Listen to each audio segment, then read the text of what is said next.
Okay, let's talk about programming with ChatGPT. How can we write code, a good code with ChatGPT? Now, it's not only writing code, ChatGPT can really help us to fix bugs in our code, to analyze code, to find solutions to a problem we have. Because, until now, when we had a problem like programming problems, so we needed to go to Stack Overflow or to Google to ask for answers, and not always you find the answers, and sometimes it takes a lot of time to find the answers, to search for the right code, right, or the right tool to finish the job.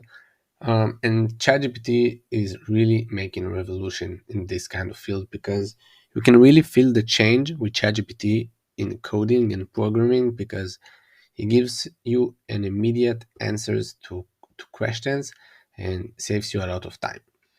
So let's see an example of how can we do it.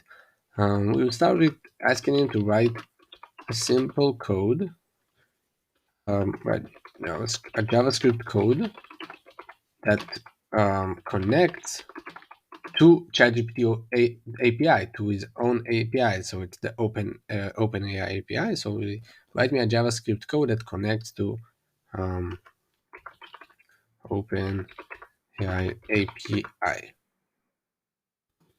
ChatGPT.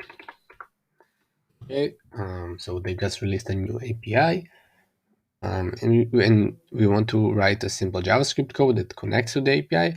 Obviously, we need a key, an API key to connect to integrate with the ChatGPT API. That's something we get from the from the API website in the community. But as you can see, right, that's your API key. So let's see what we get here. So he also gives us an explanation of the code.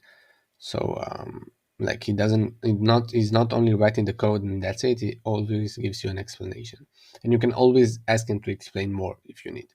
So this code first defines an API key variable that you will need to replace with your actual API. We talked about it. It then defines a prompt, like a variable that represents the initial prompt you want to send to the API. So as you can see here, my name is ChatGPT. What can I help you today? What can I help you today? And then he makes a function, and he fetches the API, as you can see, okay, with a post method, and he gives like some parameters to the prompt. So as you can see, the generate response function is a async function that sends a post request to the Open API with a prompt and some additional parameters, as you can see. Okay, and then it keeps going and it explains us the code more. We wait for the data, we then use the data and return the text, and we just console log the response we get from the API. So even if you're a coder and even if you're not coder, I think you can understand the change this makes, because see how we wrote a code.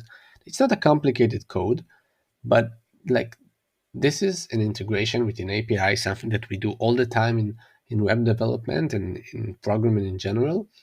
And he wrote us like in, I don't know, like 10 seconds, like 20 seconds, a functional working code that connects to the API of ChatGPT. And it can work obviously with a lot of APIs.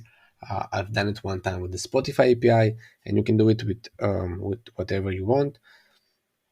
And obviously, you can do a lot of more things. So let's try another very simple example. So let's say you're not a programmer or you're a coder and you want like a template of a simple website with HTML and CSS. So you can write me simple HTML plus CSS template code,